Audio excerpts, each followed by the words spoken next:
Hunter x Hunter chapter 402 is officially out, and this was a very dense chapter. I'm not going to lie to you guys. There is a lot that happens here, so I might have to cliff notes a lot of it. Otherwise, we'll just ramble on and on throughout this entire thing. But before I just start going into that chapter, I just do want to say that I am going with the official translations for Hunter x Hunter from now on. So videos are going to be coming out on Mondays or Tuesdays for these reviews. I know it's later than last time, but I want to get the official translations because chapter 401, the translations were not good. In fact, a lot was mistranslated and was not portrayed well.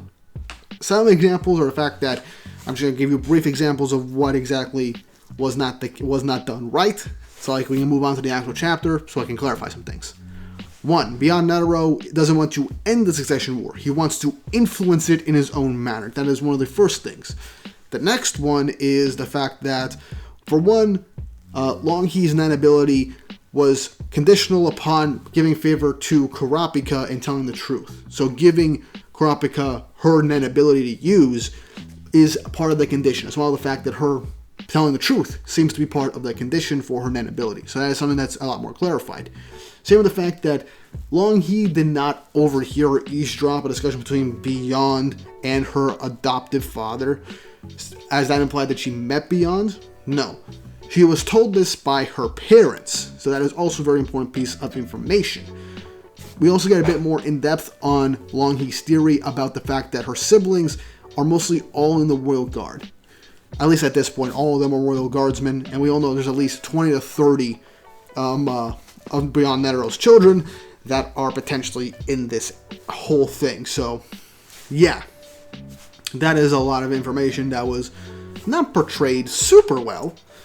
And there's also the fact that 100% confirms that they have to be the child of the legitimate queen.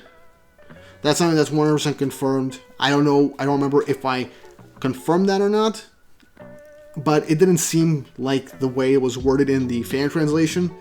So the official translation is more obvious that it has to be the queen to be the parent of the princess to be in the succession war, not the father being King Nasabi. Alright? That is all of the stuff that I have to say right now. If there's anything I missed, those are what I caught so far. Let me know in the comments below. Now then, let's get right into chapter 402 of Hunter x Hunter, and like I said, very dense. Before all that, like and subscribe and hit the notification bell for updates on future videos. It really helps, and it shows you guys enjoy the content I make here on the channel. It shows you want to see more. The last Hunter x Hunter video did very well, so I'm hoping this continues to do well because I love Hunter x Hunter, and I want to keep making videos on this as well, and I'm just having a lot of fun with this. So let's jump right into the chapter with chapter 402 of Hunter x Hunter, titled The Letter. Now, basically, this chapter starts off with the 3rd Prince Zhonglei and the 5th Prince Tebekba all in their own rooms, discussing the true ceasefire between these two, as well as Wobble, as well with Kurapika. So they're discussing how they're all essentially coming into terms with this alliance, and the conditions for it, like Prince Wobble and Queen Oito being accompanied by Kurapika every single time they want to renew the contract, every single time as a condition and stipulation, like we previously explored in the previous chapter, in order to keep things going. And that they're more than welcome to bring the prince. Now we do have Raihan there, one of Prince Benjamin's men, who actually defeated a guarded spirit beast and helped in the actual assassination of one of the princes. I'll get into that in a second when we talk about it in a sec. Zhonglei is still wondering what exactly his coins do, but he realizes that they won't do nothing for him, but only for people who he gives the coin to.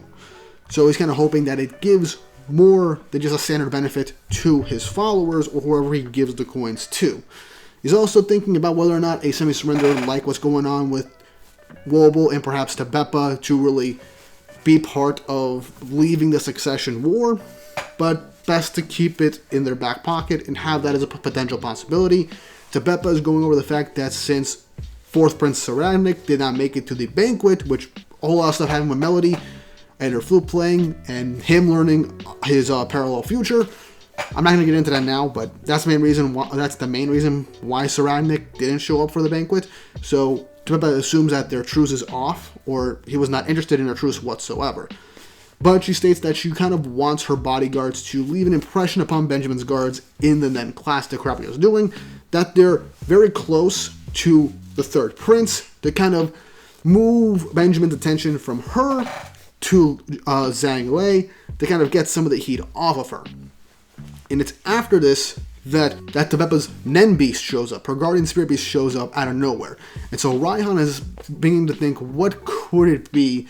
What triggered its materialization? And he comes to the conclusion that it is conditional. And so this ends up being bad news for Tabepa, because the more Raihan learns about his opponent's Nen or the Guardian Spirit Beast, the more effective his Nen ability Predator will end up being within taking it out. That's how they took out Sully's Nen Beast, and how it opened up the possibility to kill him.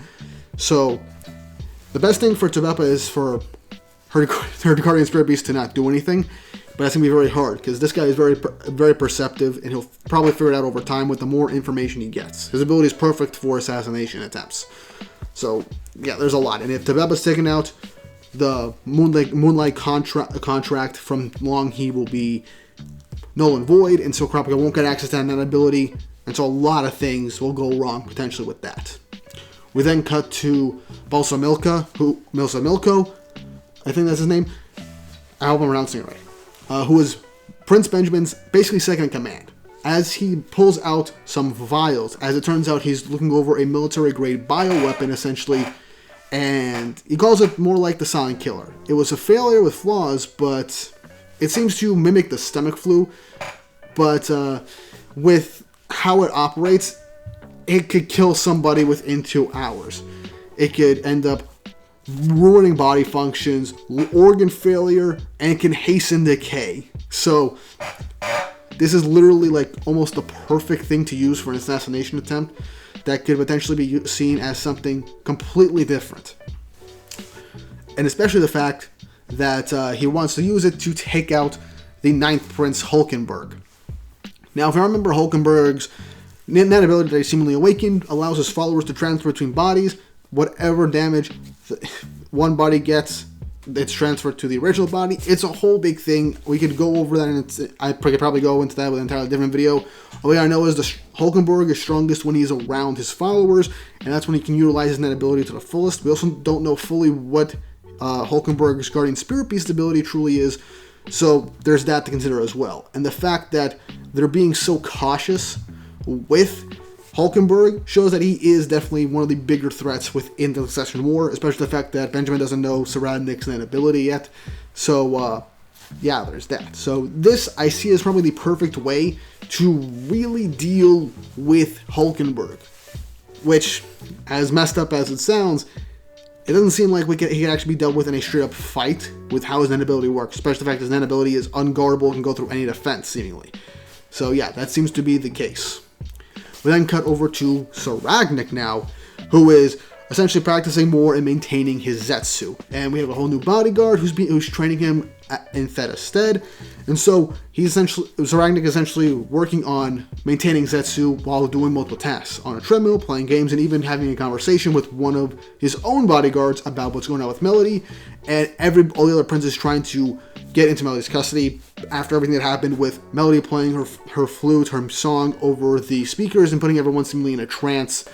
So everyone wants to get a hold of Melody, same with Tserriednich, and a whole bunch of stuff happens. But the bodyguard is wondering what's going on with the Spirit Beast, because that seems to happen during Zetsu. And he tries to go over what Theda is saying and how this is presented. Now, with such a lack of information, all he can really go for is the fact that Theda has told him this stuff, and even then, her information might not be fully accurate. So there's still a lot more to really think about, especially the fact that, well, like I said, what Tserriednich is doing to maintain his Zetsu training and maintain Zetsu is just borderline incredibly difficult for most people, considering that he's doing all this within 10 seconds, maintaining Zetsu within 10 seconds, doing multitasks. And this could take months for people that he could do in a single day. He's a literal monster when it comes to learning Nen. He's a literal prodigy among prodigies that could probably put Isaac Netero to shame, which is crazy to think about. But yeah, his whole thing really gets the guy down and really puts him down. I'm like, You make me feel bad. I feel like a failure in comparison to you. But with Tserriednich, I can get into a whole different video with him because his ability only activates during Zetsu, so what if outside Zetsu he learns an entirely different Nen ability? That's something I'm really thinking about and could potentially be the case. But yeah, Tserriednich is definitely a major player that we all know about. He's a literal monster. We get reminded of that, but he's still making faster progress with his training. So yeah, let's move on because Tserriednich, a lot's going on. We got back to Melody and Kacho, who were talking about Fugetsu, as Kacho has found that there is some sort of mark on Fugetsu's body, which she thought was like a bug bite. But no, it seems to be some sort of injection. But the possibility with how things have been like with how they've gone to their room and back without any real way for somebody to inject her, potentially in her sleep, with Kacho more or less being with her all the time, it could be an ability made by Nen. And since some Nen, especially trap-based Nen, require multiple steps, it's very likely that it happened more recently and it was accidentally triggered by Fugetsu. It doesn't seem to be a targeted trap, Nen trap towards Fugetsu, and that could have something to do with her potentially getting that boost of energy to do her ability multiple times a day, and the more she uses it, the more her life force will sap and her sanity and her mentality will end up diminishing, so she won't last a week if this goes up, so they have to try and find a way for who is responsible. After all, and the fact that this is an injection, the thought of a drug is brought into play, and the possibility is definitely there. So they have to try and figure out what's going on. So right now, with everything going on with Fugetsu, to try and keep her alive and to keep her safe, they have to find out who exactly is doing this, or at least whose ability this is stemming from. So Kacho has an idea of who it could be, and it might be Prince Luzurus. He's got connections to the Mafia, he deals with drugs. Everything seems to fit, but they still don't know if this is either his guardian spirit beast doing or somebody working under him, and if he's even conscious of what's going on if it is his guardian spirit beast. So the only real way to find out is if they can somehow just knock him out, beat him, or just defeat his guardian spirit beast itself. So they have to take action right away, but they do need a plan. And so Kacho does have a plan based on how they've been testing out the doors. Whenever Fugetsu opens a door, it closes once she goes in. But whenever they're leaving a place, the door closes when Kacho goes in. And so they're trying to think about how they could use that as a way to potentially have other people go through the door. And if that's the case, they could use that as a way to get Luzurus through a door and perhaps convince him to escape on his own. There's the fact that they basically state that the fact that there might not be a barrier, or there might be a barrier preventing the princes from leaving the Secession War. And also the fact that Fugetsu can't go to places that they haven't been. So that's a whole stipulation of her Nen ability. Now, this all stems on the fact that they need somebody to essentially collude with to carry Luzurus through this doorway, and so Kaiser steps up to essentially say he will do this. He will be the mule, and he will also help in order to do the questioning to establish an alibi for Melody, as well as Fugetsu as well. So Kaiser is definitely an interesting character that I'll talk about in a second. Now Kacho, one thing she mentions is the fact that they could just poison or strangle Luzurus, but they can't make it look like murder. Since he does deal in drugs in the Mafia, and the fact that he probably has substances in his room, Kaiser can make it so that they can put it in a way where he died of an overdose after hallucination, with Melody's help causing a hallucination for the guards in Luzurus' presence, and so they can get Luzurus away and keep him unconscious with Melody's song, and so they can make it so that he overdosed from his hallucinations and tried to escape spontaneously under the influence, which it sounds like a solid plan. But the problem is where they'll connect the door.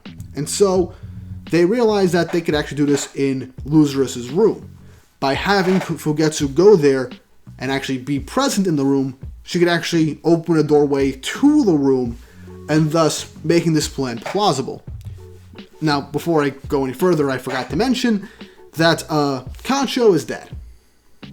This Kacho we have right here is her guardian spirit beast turned into her and taking on her personality in order to protect Fugetsu, as Kacho died when they tried to escape the Secession War in the Black Whale chapters ago. So just wanted to refresh that in case everyone forgot.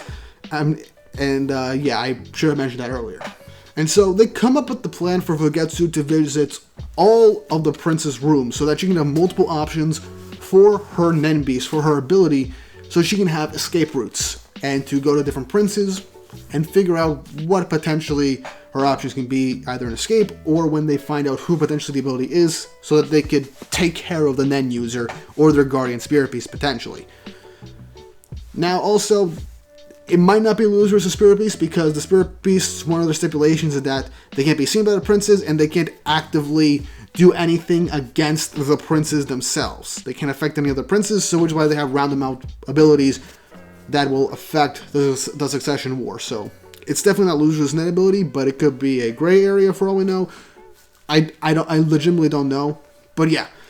So Kacho comes up with the plan to essentially have Fugetsu bring letters to all the princes with Kacho's last words, and with Kaiser there to verify things, it'll make things a bit more official, and so we can use the negotiating skills to try and basically get someone like Fugetsu there, and also make it so that all the princes find it legitimate, and potentially find a way to kind of worm his way into the prince's rooms and figure some stuff out with the princes and confirm some things.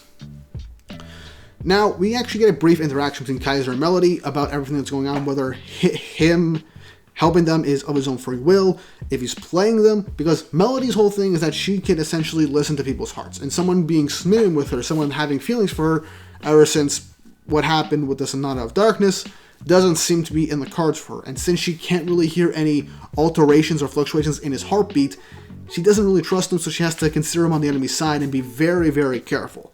And so the way Togashi is writing Kaiser right now, it's very likely that he's either under somebody's influence or making it very obvious that he might not be a villain.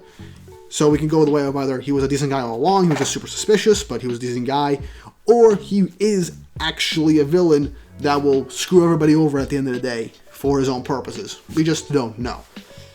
But yeah, he tries to make it so that he wants a better future for Kaking if Fugetsu becomes the new king, but we still have no idea if he is actually serious about this, and if he's just a majorly good liar and can control himself, or he's under someone's Nen ability. We just don't know. We cut a little bit later to Fugetsu and Kaiser walking to Benjamin's room to deliver a letter. And so Benjamin ends up allowing them to come in. Now Fugetsu ends up entering the room to try and give the letter to Benjamin, and he sees the evil spirits around her. He's wondering, wow, she's on her last legs. What could this be?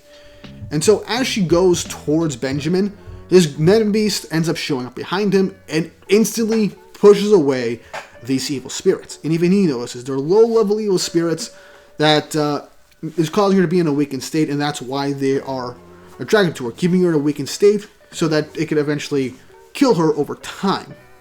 And that's probably a whole thing after her sister's death. Benjamin opens the letter and ends up stating that it's nothing that pertains to the succession or worth showing, but he ends up giving the letter to Kaiser anyway. But he asks about one of his men, Muse, who he has no idea is what's going on with that character, as he asked the Justice Department to look into it. Now here's the thing, they both know this character is dead. I legitimately had to look it up because I totally forgot about this guy. This was chapters ago, and this is what I get for now rereading this entire arc before these new chapters come out. But Muse died trying to kill Second Prince Camilla, but he killed her post-mortem Nen activated, killed him, brought her back to life. Benjamin found out because his Nen ability ends up getting the Nen abilities of his followers that die, and I believe Kaiser knows because he found the body but refuses to tell Benjamin. That's it.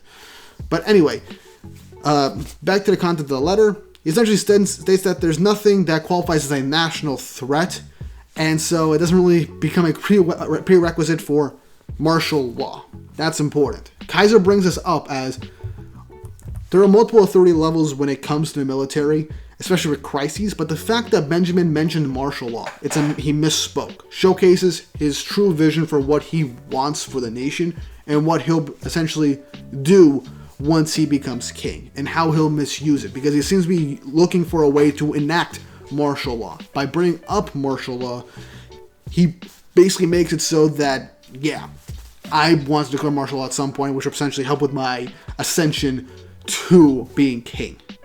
So yeah, and the fact that he was so concerned over the evil spirits and muse and all that, he didn't notice that he misspoke. And so Kaiser definitely managed to do something very impressive. Now we end up cutting to Fugetsu giving more stuff to some of the other princes like Tebeppa and Tyson, but then we cut to Luzurus, which is the interesting portion of the chapter. He essentially reads it, says sorry about Kacho's death, and essentially what was written in the letter were essentially like, essentially has nothing to do with succession, so he gives it to Kaiser.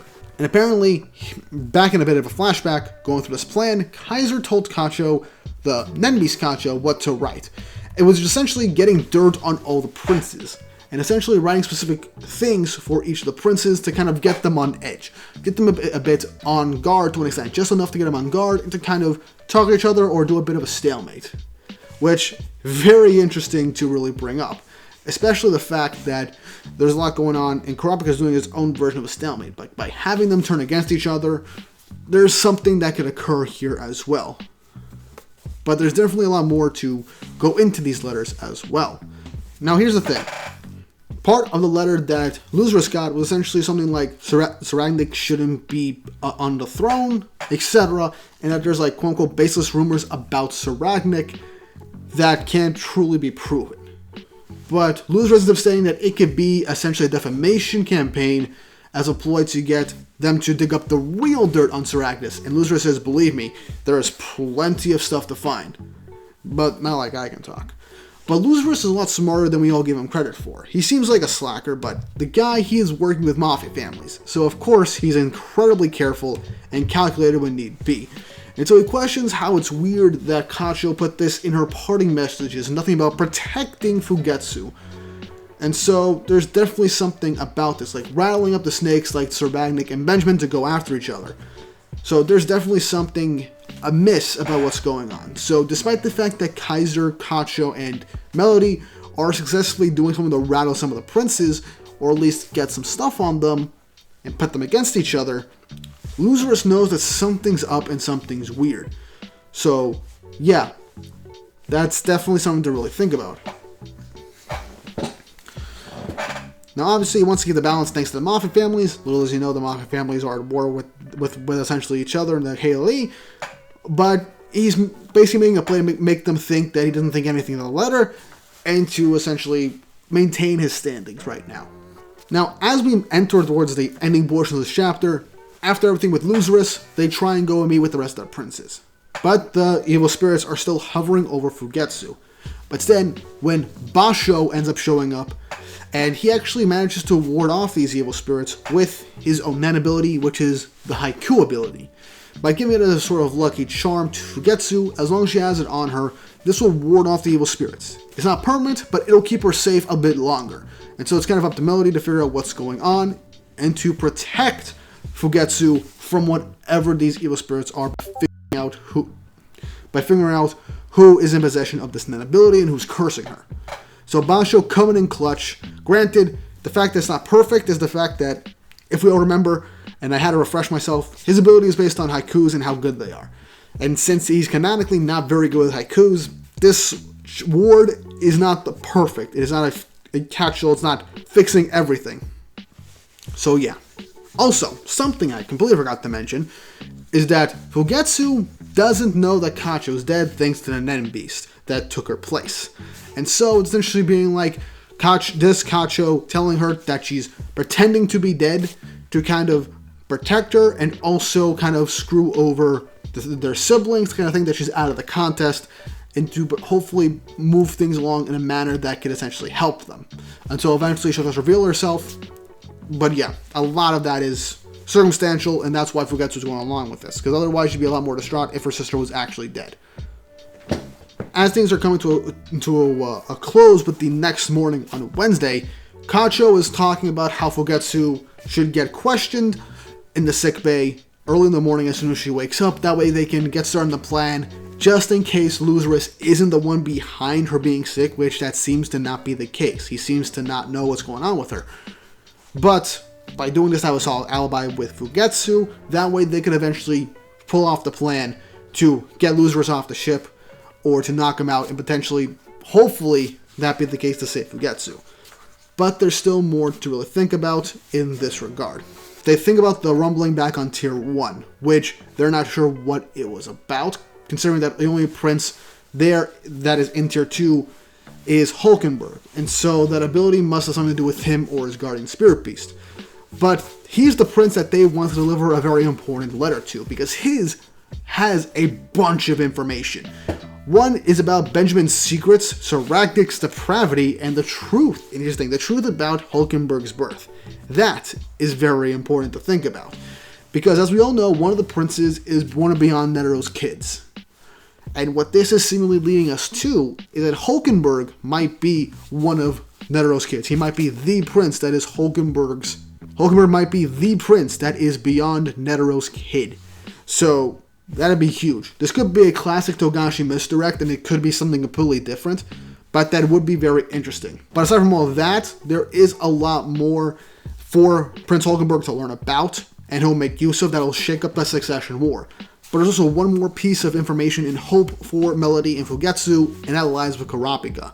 And this chapter ends with Kurapika getting a letter, which I presume is what Melody's trying to give to Kurapika, eventually stating that as long as the Succession War continues, the princes can't escape the ship. So they have to come up with a way so no more princes have to die, which ends the chapter. So, yeah, like I said, incredibly dense chapter for HunterxHunter. And yeah, this video is incredibly long. If I didn't do that brief correction at the beginning, this would be a bit shorter, but yeah. All in all, big cliff notes. The third and fifth prince are colluding to try and get more protection, try and force a stalemate as well. Tobeppa wants to kind of throw a lot of heat onto Zhang-Lei. Raihan is learning more about Tobeppa's guardian spirit beast, putting her in danger and potentially the truce in danger.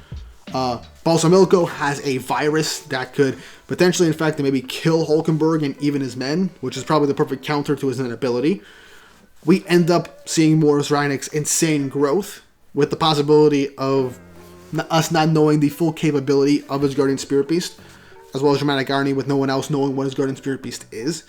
And we catch up with the majority of this chapter being talking about Fugetsu's condition, how she's being cursed, her Nen ability going haywire, the fact that it could be a fake Nen ability, which is something I forgot to really dive into, is the fact that it could be a fake that she's using multiple times, giving her extra power so that it can eventually kill her and weaken her mental state more with these evil spirits clinging on to her and thus deteriorating her mental state so much that it could make her die within the next week. We get this brilliant plan with the condition that it might be Prince Luzurus cursing her, or one of his potentially. Learning about her using Fugetsu's Nen ability with all the prince's rooms for multiple options, and coming up with this grand scheme to try and save her and take out Prince Luzurus. And the bombshell at the end of the chapter with a bunch of information about Benjamin's secrets, Tserriednich's depravity, whole bunch of stuff to shake up the Succession War, and Halkenburg's truth of his birth. So, yeah, that's a lot. That's a lot in this chapter, which, like I said, could have been 2 chapters, but I'm glad we got this because that means we could get more in this. And this might end up speeding up the Succession War, because if Halkenburg, after his slight mental break, or at least epiphany of what he has to do, learns all this information, this could speed up a lot of the conflict for the Succession War, potentially.